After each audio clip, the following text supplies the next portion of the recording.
Good afternoon.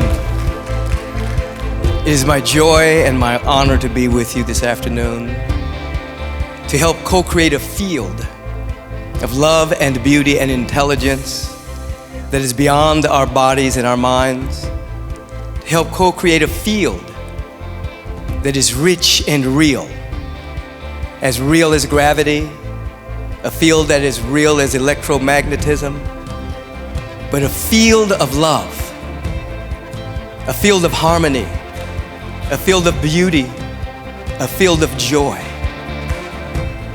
As you have come here today, you have said in a very powerful way that you're willing to create that field and to allow that field to begin to influence you more than the field that's happening in the world. The field of separation, doubt, worry, lack, limitation, not enoughness. That field is not going to penetrate you because you have come here today to be established in a field of so much unity and so much love that you will become impervious to the outside influences. Can you say yes to that? Can you say yes to that? Let me hear you say yes. Yes. Yes. And so this field that's being created, we want to call attention to Ritamville. We want to call attention to the headmaster Seoul. We're going to call attention to all these beautiful people who made this happen. Will you shout and scream for them right now? Give headmaster some love. That means applause. Yes. Yes.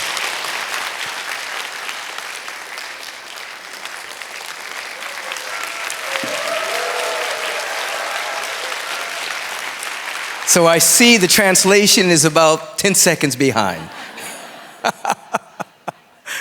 It is my joy to be here with you and to help co-create this field of love and beauty and intelligence, and to be aware that this field of spirit, this field of life, this field of intelligence and joy, it's infinite life, and because it is infinite, it is too big to fit into any one religion. It is beyond religion. It is pre-religion. It is life itself.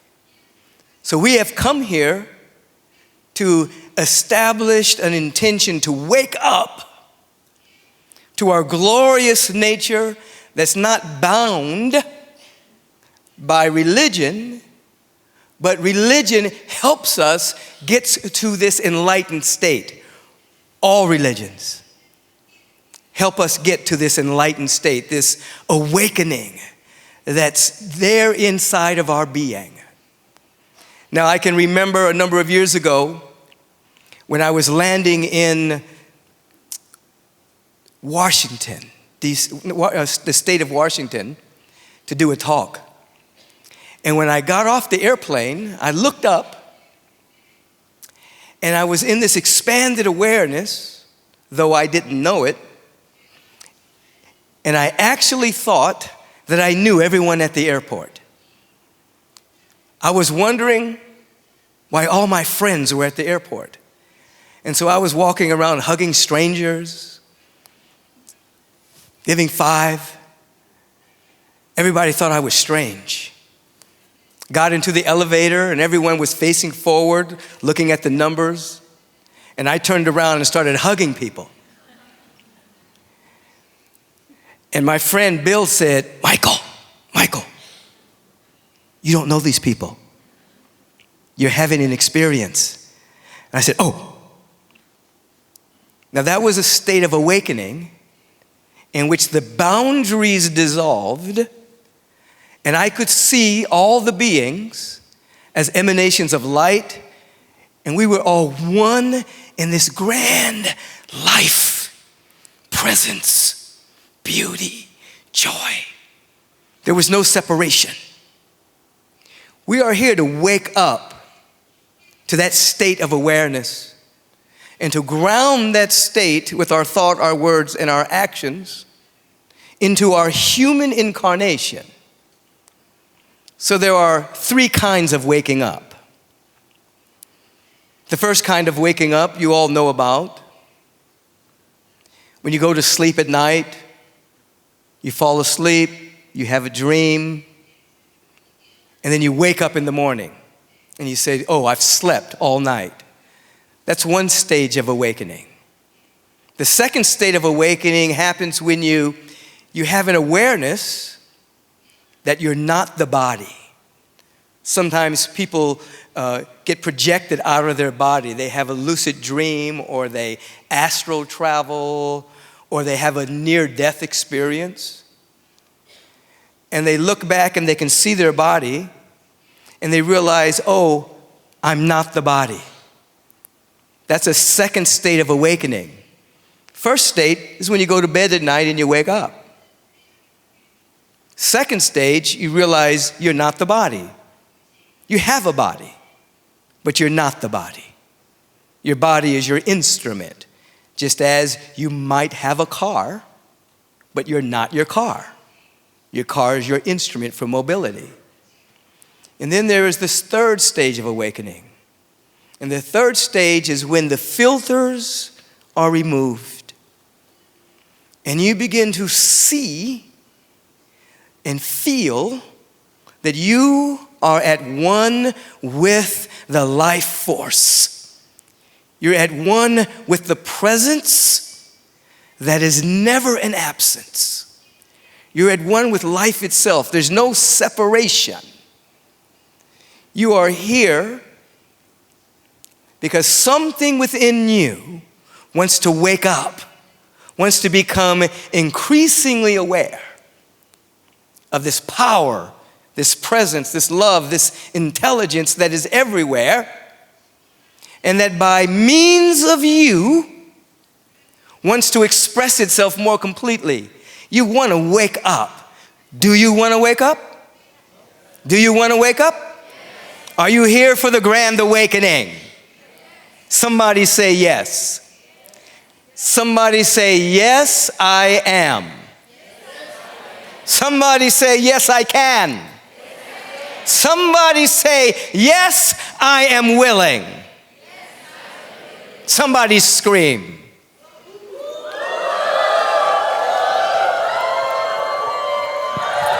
Yes. Yes, we're getting into it now. And so this awakening takes us beyond religion. Religion is a boat that takes you to the island of enlightenment.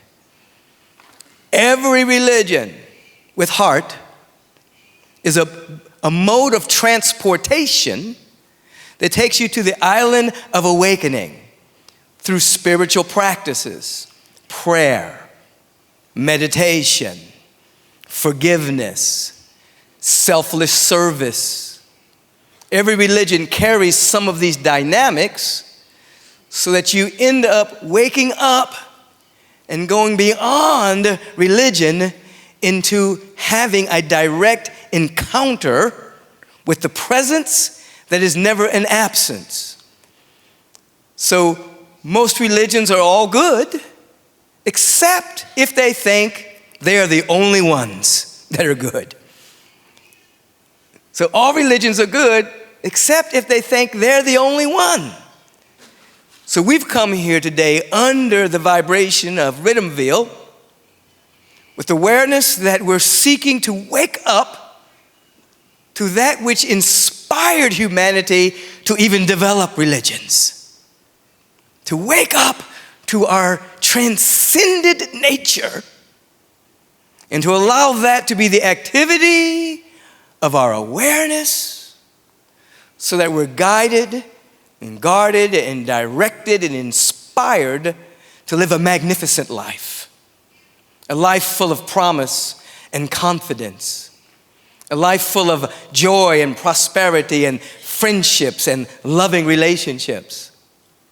A life full of dynamic creativity. All of that comes from a direct encounter with the spirit or the presence or life, the presence that is never an absence. Are you following what I'm saying? Are you catching this? Are you picking up what I'm vibrationally putting down? Yes? Okay, the translation is coming. Yes! And so we've all heard at some point that we are spiritually made in the image and in the likeness of God. Have you heard that? Yes. What does that mean? It doesn't mean you physically look like God. You can't look in the mirror and say, God is looking good today. God is formless, life formless, invisible. And so when we hear that we are the image and likeness of God, we're not talking about our physical bodies. We're talking about a soul faculty that we share with the presence. And that faculty is a faculty that allows us to think independent of circumstances. It allows us to think independent of conditions. It allows us to think separate from any situations you may be going through.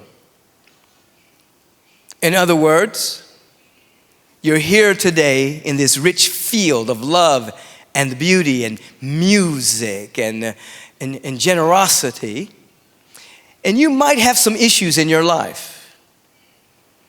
But for this period of time, you are not thinking about those issues.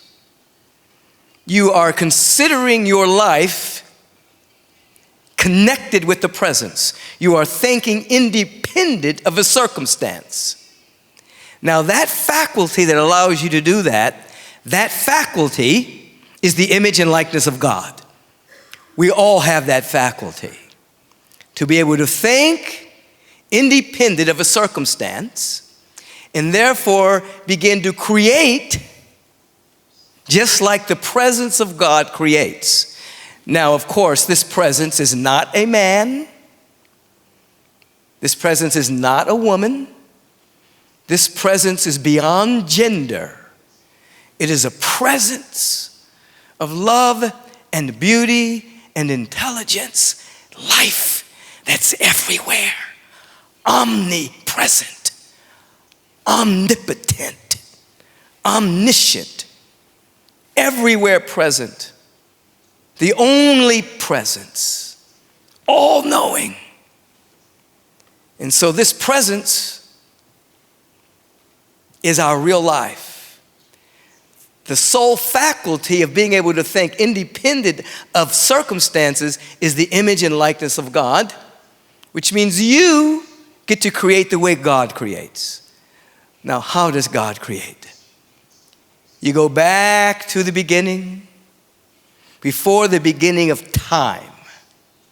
Time is a mental construct that allows us to measure experience. It is not absolute. It is not real, meaning that it is not eternal. It is a mental construct. So before the beginning of time, presence, no time, timeless. This presence is everywhere. This presence is all-knowing.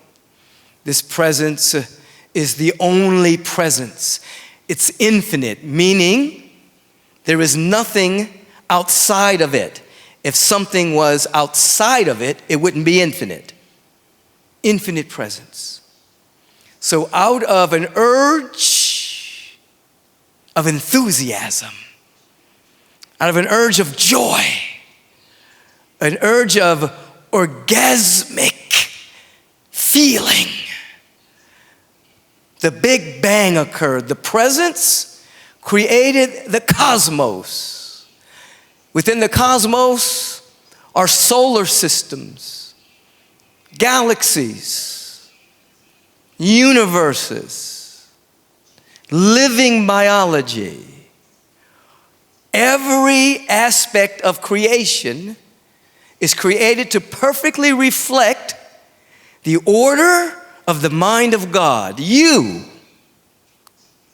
are here to perfectly reflect the cosmos in a way that has never happened before. That's what the universe is up to produce an individual that can perfectly reflect the cosmos in a way that has never happened before. So what does this mean? The presence created out of nothing. There was no pre-existing condition. There was nothing in existence. Out of nothing, cosmos. Out of nothing but a perfect idea and a feeling of joy and love and connectedness out of no thing. Cosmos, universe, solar systems, galaxies, living biology. You are the image and likeness of God, which means as you begin to think independent of circumstances. Remember, in the beginning, presence, no circumstances. So you are learning to bring your attention away from circumstances and out of nothing, no thing, but a perfect idea and a feeling of connection. You begin to create a new life. You begin to create wholeness, prosperity. You begin to create a life of joy and wellness and well-being out of nothing. Are you picking up what I'm putting down? Are you getting this? Are you feeling this? Somebody shout yes. Somebody shout yes. Yes. Yes. I think you're getting it. I want you to know how powerful you are. For oftentimes you define yourself based on external conditions, and you think those external conditions determine your destiny, determine your happiness or your success. Not so. What determines your success, your well-being, your prosperity, your love, is your awareness and the ability to think independent of a circumstance, just like God created the cosmos out of nothing. You get to create a whole new life, a brand new life, out of nothing but an idea. And so you begin, as I was looking at the screen and looking at my own words from Life is Good, you begin to have dominion over your awareness so that you're conscious that you're not a complainer. You're conscious that you're not a worrier. You're conscious that you're not holding resentment, animosity, unforgiveness. You become conscious so that the mind, which is a set of programs, you're not your mind, you have a mind. Just as you're not your body, you have a body. Your mind begins to be reprogrammed, not from the world, but from your own intention to be free. And you begin to create a new life by seeing with your inner eye, seeing with your inner awareness, the life that you want to live. You begin to feel the joy and the harmony and the wholeness. Even before you can see it physically, you have this power to create just like God creates. Somebody say, yes, I can. Yes, I am willing. Yes, I am. Shout about it. Woo!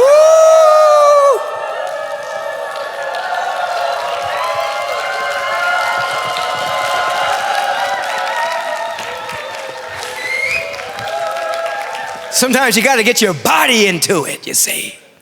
So let's go over what we've said so far. You are creating a field. Look around the room and look at the beautiful beings here. Just look around and release a smile and a silent prayer that everyone has happiness, everyone has joy, everyone has peace, everyone has love, everyone has prosperity. Just feel that from the depth of your being. Look around the room and just smile and give that blessing silently. Because there's always more than enough to go around. Love, peace, joy, wisdom, harmony, abundance are infinite. There's no scarcity in the multidimensional universe. And so when you wish somebody well, when you give it away, here's the law. You only get to keep what you give away. That is a sacred law of manifestation. You only keep what you give away. So when you're giving away this blessing that everyone has happiness and the joy and well-being, it has to come through you first. So from the beginning, we're creating a field. This field is making us impervious to the worry and the doubt and the fear that's running through the consciousness of the average being. We're becoming aware that religion is a boat that takes us to the island of enlightenment. And so we don't hold fast to the boat. We use the boat to get to the awakened state that is beyond religion. And we become aware of what the image and likeness of God means.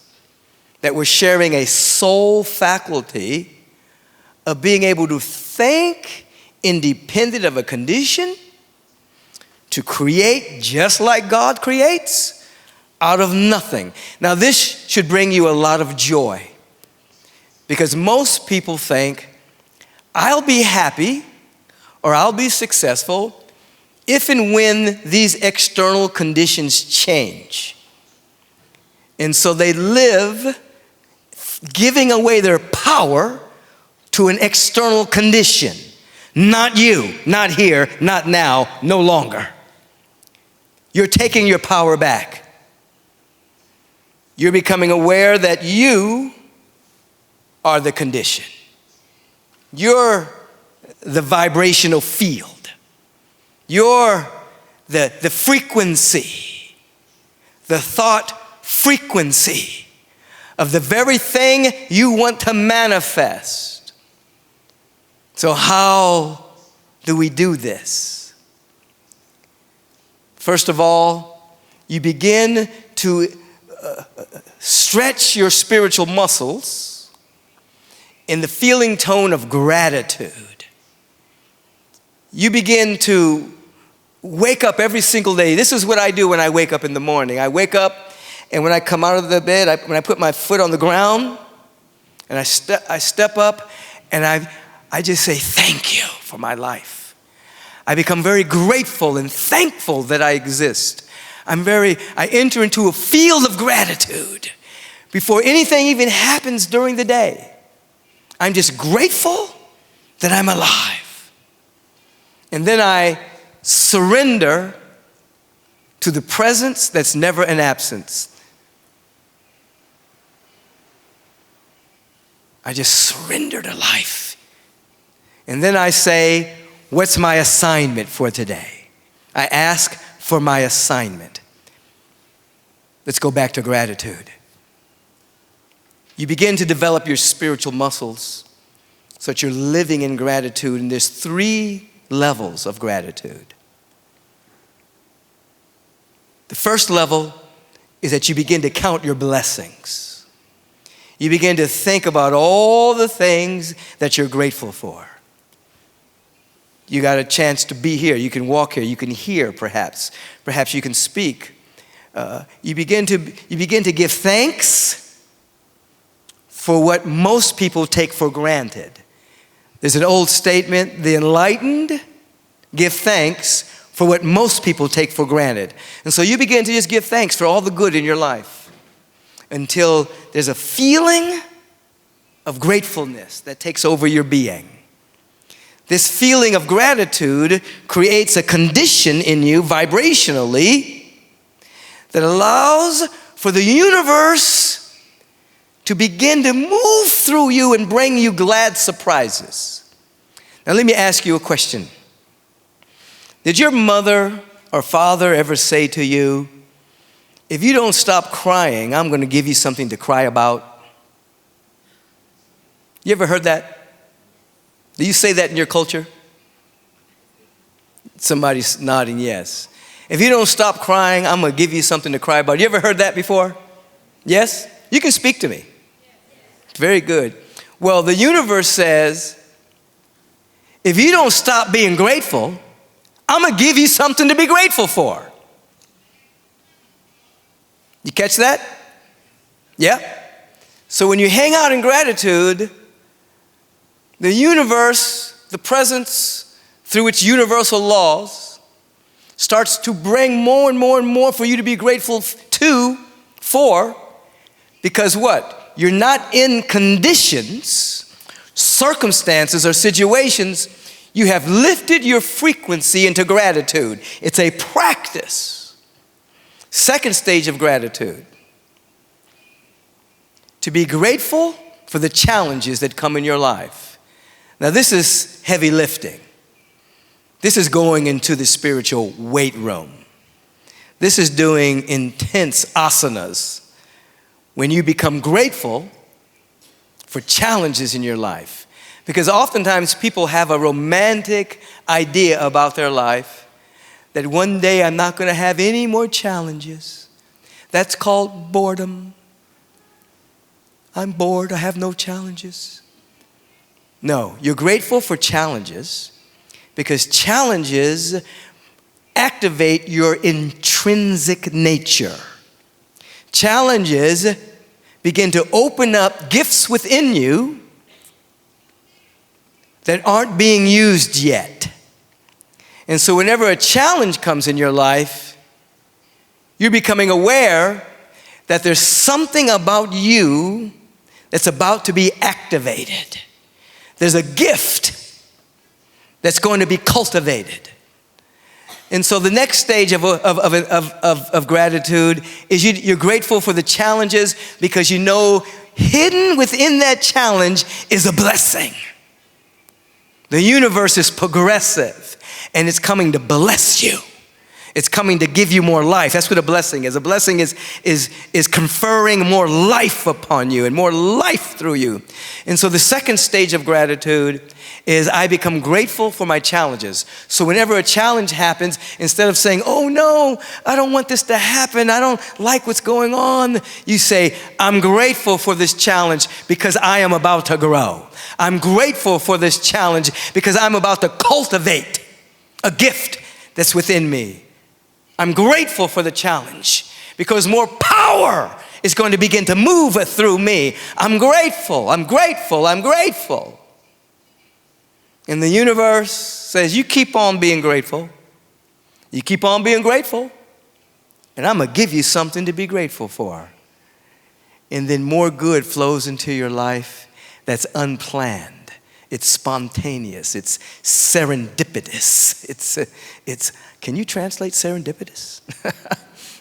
It's serendipity. It's spontaneous goodness. And then the third level of gratitude, it's a high state of gratitude. It's the highest state. It's when you're grateful for nothing at all. The gratitude is not based on a condition or a circumstance. You're just grateful. You just walk around being grateful. And people say, why are you grateful? Why are you smiling? I don't know. Just grateful. Just thankful. That becomes an attitude that allows that field that we were talking about earlier. You start to generate a field around you that protects you from the world. And the presence, through its universal law, then brings to you more good, doors opening, opportunities, possibilities that were there all along, but you couldn't see them because your vibration was too low. As you lift your vibration, you become a vibrational match for the blessings that are everywhere. Oh, I want you to understand something. That there is an eternal broadcast going on right now. Every bit of creation is screaming the light and the love and the beauty of the presence. I know this for sure. 1974, 75, I was in my last year of attending college at USC. I was a psychobiology major. My path at that time, my trajectory was med school. But I began to have a series of inner experiences that at the time I labeled pathological. I thought I was going crazy. Seeing visions, having lucid dreams, leaving my body. I remember one time coming home from school, and I was sitting in my living room, and I thought about my mother. And the next moment, I was in her kitchen watching her fry some chicken. She had a blue dress on. It shocked me. So I ended up back in my body at my house, and I called my mother on the phone, and I said, "Are you cooking chicken?" And she said, "Yes." I said, "Do you have on a blue dress?" She said, "Yes." So I knew I wasn't crazy, but I didn't know what this stuff was. So anyway, to make a long story short, these experiences intensified and intensified and intensified until in a lucid dream, I was stabbed in the heart. It was very, very painful, emotionally and physically. I screamed out and I died. When I woke up, I could see that we were surrounded by a presence of love and beauty and intelligence. The beauty was so profound that I can't even describe it, and the love so intense, it was as if the entire presence loved me, and it does, and it loves you the same way. And so when I say that there is an eternal broadcast, and everything, what I could see at that moment was animate and inanimate objects were glowing with the luminosity, and that every being is so precious. Every being is totally loved by this presence. So this broadcast is occurring.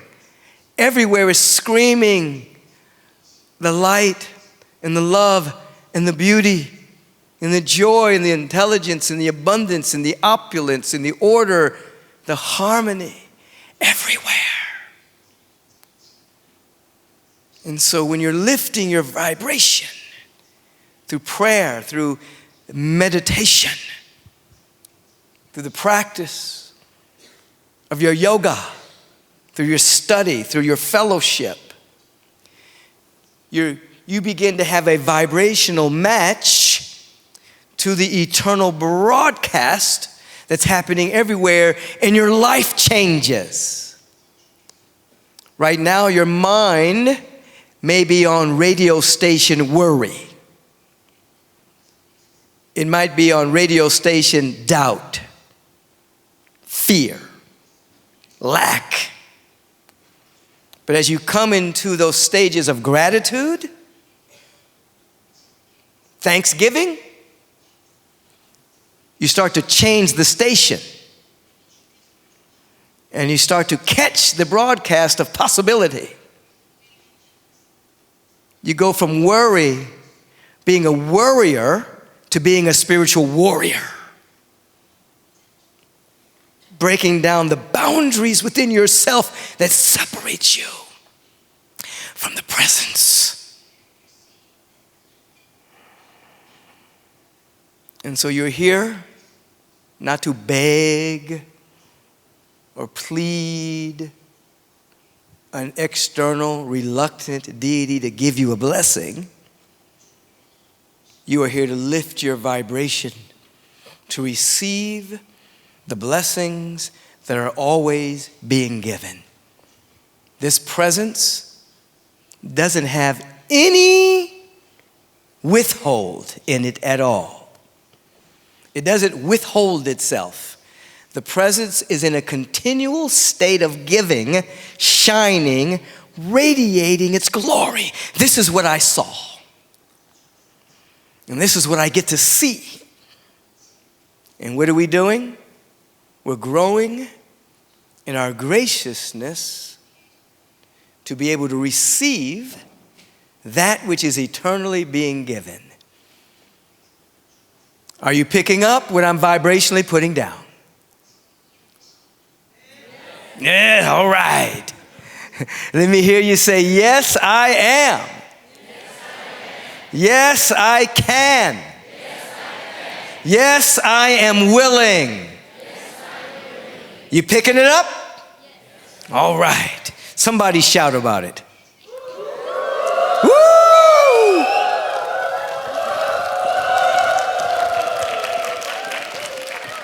Life is good. Life is magnificent.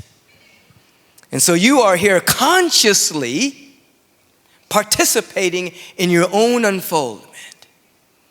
And so, 3 stages of gratitude. Then there's an awareness that you are awareness. We use the word consciousness a lot. But sometimes we need to just break down what that means. Consciousness, capital C, God consciousness. You are an avenue of awareness. And you are cleaning up your filters so that you can see more clearly that which is real. Humanity suffers from the inability to see reality. Humanity only sees and experiences their thoughts about reality, but do not necessarily have a direct contact with reality because their stinking thinking is in the way. I'll let that translate.